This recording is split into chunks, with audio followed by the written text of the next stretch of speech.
બા, એક વાત પૂછવી હતી, પૂછું? અરે, એના માટે તારે મંજૂરી લેવી પડે?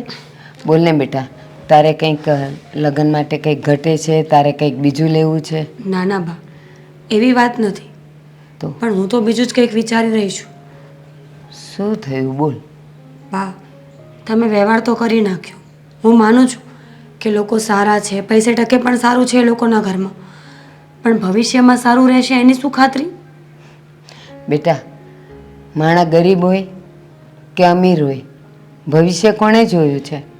અને મને ખબર છે કે આપણે તો બહુ જ ગરીબ છીએ, પણ તારું સારા ઘરમાં, મોટા ઘરમાં મેં સગપણ એટલા માટે કરાવ્યું કે કાલ સવારે હું ન રહી તો તું તો સચવાઈ જાય, એવી તું વાત તો નથી સુખી થાય. બા. એ લોકો પરિસ્થિતિ સમજે તો ને. લગ્ન પછી ક્યારે એવું થયું કે તમે સાજા માંદા થયા, અહીંયા આવવાનું થયું અને ના પાડી તો? એ મારી પરિસ્થિતિને જો નહીં સમજી શકે તો? કાંઈ વાંધો નહીં બેટા, જેના સંતાનો જ નથી હોતા તો એ માવતર માંદા પડે છે તો આજુબાજુમાંથી કોઈને કોઈ તો એવું દયાળુ નીકળી જ આવે ને. એટલે મારી ચિંતા તું જરાય નહીં કરતી, બા, હું સારી જ છું. ન હોય અને હોય એમાં ફરક હોય ને. ન હોય એની આશા પણ ન હોય, પણ જ્યારે આપણું કોઈ હોય ત્યારે એની આશા થવી એ એક નોર્મલ વાત છે. સાચી વાત છે તારી, પણ હું એક એવી વ્યક્તિ છું કે મને એ તો ખબર પડે કે દીકરીને સાસરે વળાવ્યા પછી એની બહુ આશા અપેક્ષા ન રખાય. હા, પ્રેમથી મોકલે તો ભલે આવો, અને ન મોકલે તો હું તારી પરિસ્થિતિ સમજી શકું કે કંઈક એવું હશે એના ઘરમાં એટલે નથી મોકલી. અને આજુબાજુમાં બધા સારા જ છે ને, એટલા માટે તો હું થોડું ઘણું સહન કરીને ને જતું કરીને અહીંયા રહું. શું કામ? કે આ લોકોના સંબંધ હોય ને તો કાલ સવારે હું એકલી પડી જાઉં, માંદી પડું તો એ લોકો મારું ધ્યાન રાખે. વાત તો સાચી છે, પણ જોઈએ હવે. ભવિષ્ય આપણે તો કાંઈ જોયું નથી ને. પણ હું તો હજી એ કહું છું કે જે કરો ને એ વિચાર કરીને કરજો. સમય જતાં માણસો બદલી જાય. અત્યારે કોઈનો ભરોસો કરવા જેવો નથી. હા, સાચી વાત છે તારી. ભરોસો કરવા જેવો નથી, પણ તોય સંબંધો બાંધવા પડે છે ને. કોનો ભરોસો છે? રાજા રામને પણ ક્યાં ખબર હતી કે કાલે મારો રાજ્યાભિષેક થવાને બદલે વનવાસ જવું પડશે? બસ એવું જ આપણું છે. આપણને ક્યાં ખબર છે કે જ્યાં આપણું સંબંધ જોડાણો છે ત્યાં હંમેશા સારું જ રહેશે? થોડુંક જતું કરવું પડે, થોડું જાતું કરવું પડે.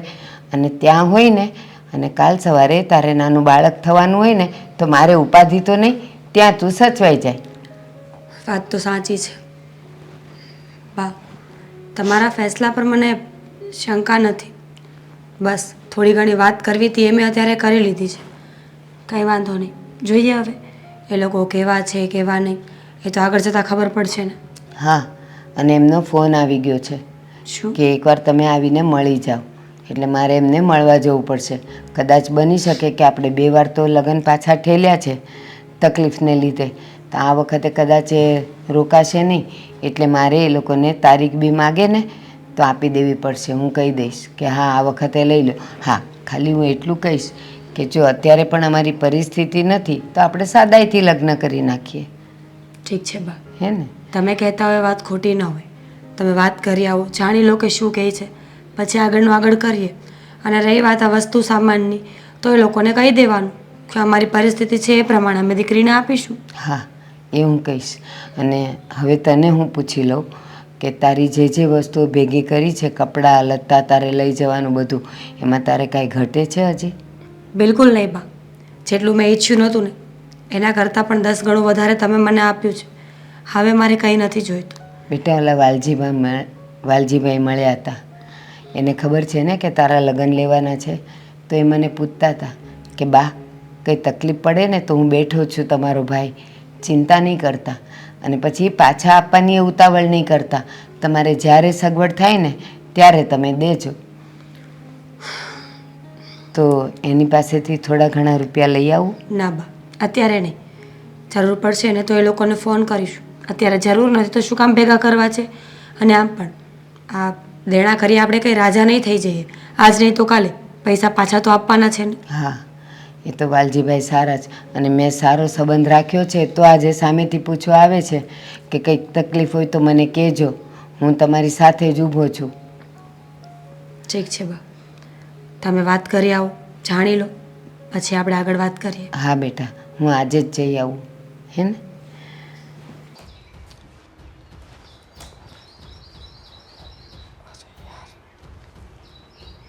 હા રમેશભાઈ, હું અમારા ભાઈની ઓફિસે આવ્યો છું, આગળ આવું. હા, અહીંયા ભેગા કરો ને બધા મીટિંગમાં. હા. કેમ ઘરે આવવાની ખબર નથી પડતી ટાઈમે પછી? અરે ભાઈ, મોટા ભાઈ, થોડુંક જ કામ બાકી હતું એટલે પછી તો શું કરું કયો. અને ઘરે આવીને અત્યારે શું કરવાનું? આમ પણ હજી તો હું ઓફિસે આવ્યો છું અને કામ પર લાગ્યો. કાલે લેટ થઈ ગયું હતું. કાલે કામ જ એટલું હતું ને એટલે સવારમાં હું વહેલા આવ્યો ઘરે અને પછી તરત જ પાછો ઓફિસે આવી ગયો. તો મને ઉઠાડાતો નથી, આવીને જમીન વયો ગયો, કઈ ખબર ન પડી તે તો. આ બાજુમાં બધા વાતો કેવી કરે છે કે આ તમારો ભાઈ ક્યાં રખડે છે, તારી ખરાબ ખરાબ વાતો થાય છે. રાતે ઘેરે આવે નહીં, કોક દીક અડધી રાતે ઘેરે આવે. અત્યારે દારૂ બારૂ પીતા હોય ને એ બધા અડધી રાતે ઘેરે આવે. કેવી વાત કરો છો? રામ રામ રામ. દારૂ? મોટા ભાઈ, તમારા મોઢે મેં ક્યારે આવી વસ્તુ નહોતી સાંભળવા માંગી. તમે આવું બોલો છો, દુઃખ લાગે છે મને. અને રહી વાત તો હું કહું છું ને તમને, હવે તમે જ્યારે સૂતા હતા ને ત્યારે મને થયું કે તમને ઉઠાડીને કહું કે હું આવી ગયો છું, પણ તમે ભર નિંદરમાં સૂતેલા હતા અને ભર નિંદરમાં સૂતેલા માણસને ક્યારે ઉઠાડે? આ નાટક રહેવા દે બધાય. મને ખબર છે, હું તને સારી રીતે ઓળખું છું, સમજો. એ બધી વાત મેં તને 5 દી પહેલા કીધું તું જવાબ દેજે, છોકરી જોવાની છે, તો એનું શું કર્યું એ કે મને પહેલા. મોટા ભાઈ, છોકરી આમાં મને કોણ આપશે? હા, મારો હજી કંઈ મેળ નથી. તમે વિચાર કરો કે ઓફિસના કામ આટલા બધા પડ્યા હોય છે કે રાત પડી જાય ને સવાર પડી જાય ને તો પણ મને ખબર નથી પડતી. ત્યાં સુધી કામ જ કર્યા કરતો હોઉં છું. એટલે આવા સમયની અંદર મતલબમાં હજી સગાઈ કરવી, લગ્ન કરવા, સામેવાળા લોકો હેરાન થઈ જશે ને તોડી નાખશે. આ કાળુ દાદાનો ફોન આવ્યો તો કે તમને બાયોડેટા મોકલા, જોવો તો ખરા. તને મોકલા છે, ખોલ તો ખરા. તારે ન કરવું હોય તો કાંઈ નહીં. તારા ફોનમાં મોકલા, જોતોય નથી તું. એ કાળુ દાદાને કહી દેજો કે હા, હમણાં મારે કોઈ બાયોડેટા જોવા નથી, એટલે મહેરબાની કરો મારા પર. એક સાથે ગમે એટલા બાયોડેટા મોકલી દે છે. હું અહીંયા બાયોડેટા જોવા બેઠો છું. એટલે પણ તને વાંધો શું છે કે તારે રફડું બફડું છે તો ઈ કે તો ઈ કહી દેવી. આ મારે તો જવાબ દેવા માટે બધાયને. ના ના, એવું કંઈ નથી, પણ થોડો સમય જોઈએ છે ભાઈ. થોડોક સમય આપી દે ને પછી. તું મને કે ફાઇનલ તારું કામ બધું ઓકે, ક્યારે થવાનું છે ત્યારે હું કહું વાત અકાવવાની. તો આપણે આ વિષય ઉપર ઘરે શાંતિથી બેસીને ચા પીતા પીતા વાત કરીએ તો કેવું રહે? હા, તું બેસો કોઈ દી ઘેરે ઈ કે ને ચા પીતા પીતા ની ક્યાં કહેશો? ટાઈમે હું આવતો નથી. ચા પીતા પીતા વાત કરીશું. લ્યો, ઠીક છે મોટા ભાઈ, હું જલ્દી તમને જણાવીશ. મને અત્યારે પહેલાં છે ને અઠવાડિયાનો સમય આપો, ત્યાર પછી હું તમને જણાવું કે મારે શું કરવું શું નહીં. જો હું તને સોખે સોખી વાત કહી દઉં છું. કાળુ દાદાને એક જ વખત હું કે હવે પછી બાયોડેટા નહીં મોકલે ને હું ધ્યાન નહીં દઉં. અને તાર ભાભી ત્યાં ગામડે પછી એકલી રહી છે. મારે અહીંયા તારી પાસે કેટલોક ટાઈમ રહેવો? પછી રહી તું એકલો અને વાંઢો રહી છે. પછી ભલે બધા વાતો કરે. એવું નહીં થાય મોટા ભાઈ, હું સમજુ છું તમારી પરિસ્થિતિને અને હું જલ્દી તમને કહું. અને આ તું પૈસા એમ કહેશો કે હું બહુ સારું રડું છું, તો પૈસા ક્યારે? ઘરે તું પૈસા નથી દેતો, અહીંયા રડવામાં એટલું બધું ધ્યાન રાખશો, તું પૈસા નાખશો ક્યાં? મોટા ભાઈ, પ્રી પ્લાનિંગ અને હું આગળનું વિચારી રહ્યો છું. વિચારો પ્રમાણે ચાલતો હોઉં એટલે થોડું ઘણું આમ તેમ થતું હશે, વધારે નહીં. એટલે હું પ્રી પ્લાનિંગ પણ ક્યાંક પૈસા તમે દિન રાત મહેનત કરો છો તો ક્યાંક બસાવા તો જોઈએ ને. કાંઈ જેટલા કમાવો એ બધા ધંધામાં જ નાખવાના. તો તમે કમાવો કેદી પૈસા ને ઘર કેદી સારું કરશો? જેટલા કમાવો એટલા ધંધામાં નાખી જો. તો એ કઈ ધંધો ન કહેવાય. પૈસા કમાયા ત્યારે કહેવાય તમે 5 લાખનું રોકાણ કરો ને 5 લાખનો વેપાર કરી નાખો ને ત્યારે પૈસા કમાયા કહેવાય. 5 લાખનો વેપાર કરો ને એ પાછા એમાં નાખી જો, એ કઈ કામનું ન કહેવાય. સારું ભાઈ, હવે બીજી વાર ભૂલ નહીં થાય. હું સમયસર ઘરે આવી જઈશ ને આપણે પછી વાત કરીએ. મારે બહુ બધું કામ પડ્યું છે. તો ટાઈમે જો આજ સાંજે તું ટાઈમે આવી છે. આજ મહેમાન આવવાના છે ગામડેથી, ખબર છે ને?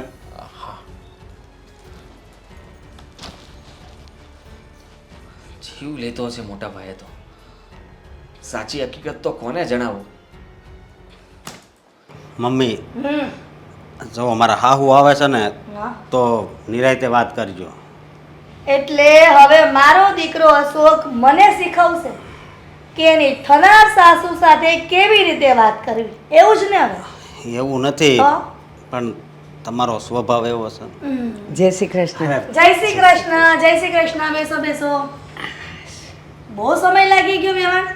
અરે વચ્ચે એટલો બધો ટ્રાફિક હતો ને એટલે રિક્ષાવાળાને તો પાછું તમને ખબર પેસેન્જર ઉતારે ને ચડાવે એટલે વાર લાગી. તમે એક કામ કરો ને, તમે આવી રીતના રિક્ષામાં ધક્કા ખાઓ એની કરતાં એક બાઇક લઈ લો તો તમારી દીકરી તમને મૂકી જાય, લઈ જાય, તમારા રિક્ષામાં ધક્કા ન ખાવા. વેવાણ તમને ખબર છે ને કે અમારી પરિસ્થિતિ એટલી બધી સારી નથી, તો બાઇકની ક્યાં વાત કરો છો? જો 10 રૂપિયા રિક્ષામાંથી પતી જતું હોય તો પછી એટલા રૂપિયા હું ક્યાંથી ખર્ચું? સાચી વાત છે તમારી. ગરીબ માણસોને આજ નહીં અસર તકલીફ તકલીફ ને તકલીફ. પણ શું કરીએ, બિચારા એ પણ મજબૂર હોય કે કેવી રીતના ગુજરાન ચલાવે, એટલે બધો હિસાબ પણ કરવો પડે ને. આ બધી વાત છોડો, હવે મુદ્દાની વાત એ છે કે તમને એટલા માટે બોલાવ્યા હતા કે હવે લગ્નની તારીખ લઈ લો એટલે હવે કામ પતી જાય. એનું કારણ એ છે ને થનાર વેવાણ કે અમારે ઘણા બધા લગ્ન આવે છે અને એ લગ્ન પહેલાંની જો તારીખ આવી જાય ને અને લાવવાની પણ છે તો સારું કહેવાય. કેમ કે મારે બધાને બતાવી દેવું છે કુટુંબમાં, સમાજમાં, સોસાયટીમાં, ગામમાં કે હિરલબેનના દીકરા અશોકના લગ્ન એટલા ધામધૂમથી કર્યા ને કે આજ દિન સુધી કોઈ એવા જોયા નહીં હોય. સાચી વાત છે વેવાણ. મને પણ એવી ઈચ્છા થાય કે મારા દીકરાની દીકરી એકની એક છે તો એના સપના પણ હું પૂરા કરું, ધામધૂમથી લગ્ન કરું. પણ ખબર નહીં કેમ નસીબ 2 ડગલા પાછળ જ છે. કાંઈ ફરજ નથી થતી. જ્યાં કંઈક થોડાક પૈસા ભેગા કરું તો કંઈ ને કંઈ એવી તકલીફ આવી જાય કે પૈસા વપરાઈ જાય છે. એટલે હું તમને તારીખ ઠેલવાની વાત નથી કરતી, પણ હું એમ કહું છું કે આપણે મંદિરમાં સાદાઈથી લગ્ન કરી નાખીએ તો. બિલકુલ નહીં, અરે બિલકુલ નહીં થનાર વેવાણ. મારે મારા દીકરાના લગ્ન સાદાઈથી કરવાના થતા જ નથી. અરે. એટલા માટે તો તમને કહું છું કે અમારા કુટુંબમાં ઘણા બધા લગ્નો છે તો એના પહેલા મારા દીકરાના લગ્ન થવા જોઈએ. પણ મમ્મી, હા. સાદાઈથી લગ્ન કરીએ તો હું વાંધો? જો મને બહુ હાઈફાઈ રીતે રહું ને એ નથી ગમતું, એટલે જ હું સાદા કપડાં પહેરું છું, સમજ્યા? તો લગ્ન એ સાદી રીતે કરવી તો એમાં કાંઈ ખોટું નથી. કેમ ખોટું નથી? તો પછી આપણા મોભાનું શું દીકરા? અરે કીધું જ તું તને કે લગ્ન તો ધામધૂમથી થશે. તે જ કીધું તું કે સમય આવશે જોયું જશે. તો સમય હવે બાકી ગયો છે. હવે વારંવાર લગ્ન ઠેલાવે છે એ મને મેળ નથી આવતો. પણ મમ્મી, સામેવાળાની પરિસ્થિતિ જોવી પડે કે નહીં? તે પરિસ્થિતિ તો દર વર્ષે એવી ને એવી રહેશે તો લગ્ન ક્યારે કરશો? 2 વર્ષ મોડા એમાં હું વાંધો? 2 વર્ષ ખબર પડે, 1 વર્ષના 365 દિવસ આવે. પણ વેવાણ, આપણે તો લગ્ન જ કરવા છે ને. ધામધૂમથી કરો કે મંદિરમાં કરો, આપણે તો લગ્નની વિધિ જ કરવી છે ને. તો સાદાઈથી કરી નાખીએ તો એક પ્રસંગે પતે અને તમારા દીકરાનું ઘરે બંધાઈ જાય. વાહ રે વાહ. જો વેવાણ, તમારે શું કરવાનું થાય છે મને કહી દો ને, એટલે મને આગળ ખબર પડે કે મારા દીકરાની સગાઈ તમારી દીકરી સાથે રાખવી કે ન રાખવી. મેં પહેલાં જ તો કીધું. સગાઈ રાખવી કે ન રાખવી એટલે મમ્મી તમે બોલવામાં થોડોક વિચારજો હો. આ બધા વિચાર મને ખબર જ છે કે કેવી રીતના બોલું ને કેવી રીતના નહીં. મારે ધામધૂમને લગ્ન કરવા છે એટલે કરવા છે, બીજી કોઈ વાત નહીં. ને સાંભળો, તમારે વેટ થાય કે ન થાય, આ જે કીધું છે ને એ જ થવું જોઈએ. મમ્મી તો મારી વેવાણ, સાચું કહું છું. ખોટું બોલીને હા પાડવી અને પછી પ્રસંગ આવીને ઊભો રહે ત્યારે કાંઈ ન હોય તો એના કરતાં અત્યારે જ સાચું કહી દઉં છું કે સાદાઈથી જ લગ્ન કરવા છે. ધામધૂમથી મારે નથી કરવા, કારણ કે હું કરી જ નહીં શકું. જુઓ મમ્મી, તમારે લગ્ન ધામધૂમથી કરાવવા જ હોય ને તો બીજો એક રસ્તો છે. થોડોક એને ટેકો કરીને લગ્ન કરવી તો જોઈએ છે. હવે મુહૂર્ત બુહૂર્ત કઢાવો એટલે ખબર પડે, બધું જોયું જશે. પણ વેવાણ અને જમાઈ, તમે એમ કહો છો કે લગ્નનો બધો ખર્ચો તમે ઉપાડી લેવા માગો છો ટેકો કરવાની વાતે, પણ પછી એવું ન બને કે લગ્ન થઈ જાય ને મારી દીકરી આ ઘરમાં આવે અને એને તમે સંભળાવો કે તારી માએ તો કાંઈ કર્યું નહીં. નહીં, એવું કાંઈ નહીં થાય. થનાર વ્યવહાર તમે આ બધી ચિંતા મૂકો ને. તમે પહેલા જઈને તારીખ લઈ આવો લગનની, અમને ફોન કર, પછી બધી વાત જોઈ જશે બધું. પણ તો એક કામ કરો ને, તમે તારીખ કઢાવી લ્યો અને હું એ હા પાડી દઈશ. હા, ઓકે, વાંધો નહીં, તમે જઈ શકો છો.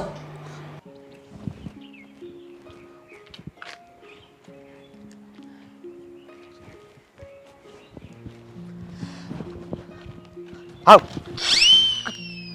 શોક હા, ડરી ગઈ હું. લે તું ડરી ગઈ બહુ કહેવાય હો. ક્યાં હતા આ? ક્યારની લગભગ કલાકથી અહીંયા રાહ જોઈને ઊભી છું.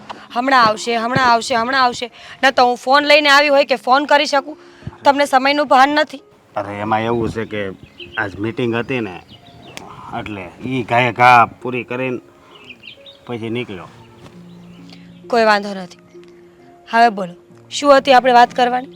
વાત હું કરવાની હોય, હું એમ કહેતો હતો કે આપણે હવે થોડાક સમયમાં જ એક થઈ જાઉં. હે હા તો તો હું એમ કહું છું કે હવે લગ્ન નજીક આવી રહ્યા છે તો સણિયા સોળી શેરવાની બધું પસંદ કરી આવી. એમાં શું પસંદ કરવાનું હોય? જેવું મળે એવું લઈને પહેરી લેવાનું હોય. જો હું છે ને આ ડેસ્ટિનીમાં જીવવાવાળી છોકરી નથી. મને આમ જોઈએ છે, આમ કરવું છે, આવા સપનાઓ છે. જે મળે ને એ સ્વીકારવામાં જે મજા છે ને એ બીજે ક્યાંય મજા નથી. મારી વાત તો સાંભળ તું. હું ક્યાં હાઈફાઈ રીતે રહું છું હે? મને બસ જો આમ સાદી ને સિમ્પલ રીતે જ રહેવાની મજા આવે, સમજી? તો હું એમ જ કહું છું કે આપણા બેયનું મન છે ને એ એક જ, સમજી? અને જો હું એમ કહું છું કે જલ્દી આપણે તો પસંદ કરી લગ્ન માટે આપણે સારા કપડાં પહેરવી. ઠીક છે, ઠીક છે, પણ આજે નહીં જઈએ, આપણે પછી જઈશું. કેમ? મને ખબર નહોતી ને કે આપણે બહાર જવાનું છે, તો હું તો એમ જ આવી ગઈ છું. નથી સાથે ફોન લઈને આવી, નથી ઘરે બાને કહીને આવી. આપણે પછી જઈએ તો ચાલે ને? અરે પણ કંઈ નહીં, આ ફોનમાંથી જ ફોન કરી દે ને ઘરે. ના, એવી રીતે ફોન કરું તો બાને કેવું લાગે કે મારી છોકરી કીધા વગર જતી રહી છે અને જમાઈના ફોનમાંથી ફોન કરીને પાછી કહે છે. એના કરતાં આપણે કાલે જઈએ તો પણ કંઈ વાંધો નહીં, તોય હાલ છે તમ તારે. ચલો એક કામ કરો ને, આવ્યા છો ને તો કામ પતાવી લઈએ, બપોર પછી જઈએ. પણ બપોર પછી મારે બીજી મીટિંગ છે. અશોક, તમે પણ ખરા છો. આ લગ્ન પહેલાથી જ બહાના કાઢવા માંડ્યા છો, એટલે લગ્ન પછી તો રાહ જોવાની જ નહીં ને મારે. અરે બહાનું નથી કાઢતો, આ બધો ખર્ચો મારે કરવાનો છે લગ્નનો, ખબર છે ને? તો મીટિંગ કરવી તો કાંઈક આપણે સારો ધંધો થાય, અને આ ખર્ચો બધો મારી માથે જ છે. ખબર છે મને, તો પછી હું ના નથી પાડતી, પણ સમય થોડો ઘણો તો ફાળવવો પડશે ને. જીવન જીવવા માટે ગાડીમાં 2 ટાયર હોવા જરૂરી છે, એક ટાયર નહીં. હા, એ વાત હાચી તારી. તારો કહેવાનો મતલબ એમ જ છે ને કે લગ્ન પછી તમે આમ નકરા મીટિંગો નહીં કર્યા કરો ને બહાર, એમ જ ને? પણ લગ્ન પછી છે ને બસ ટાઈમ જ ટાઈમ હશે, કારણ કે અત્યારથી જ હું ધંધામાં એટલું ધ્યાન દઉં છું ને એની વાત પૂછે નહીં. ઠીક છે, વાંધો નહીં. હા, તો આજે આપણે જઈ આવીએ સાંજે, પછી તમે તમારું કામ કરજો. સાંજે તો હા, ઓકે ઓકે, તો કાલ જઈશું આપણે. હા, બસ કાલનું રાખવી.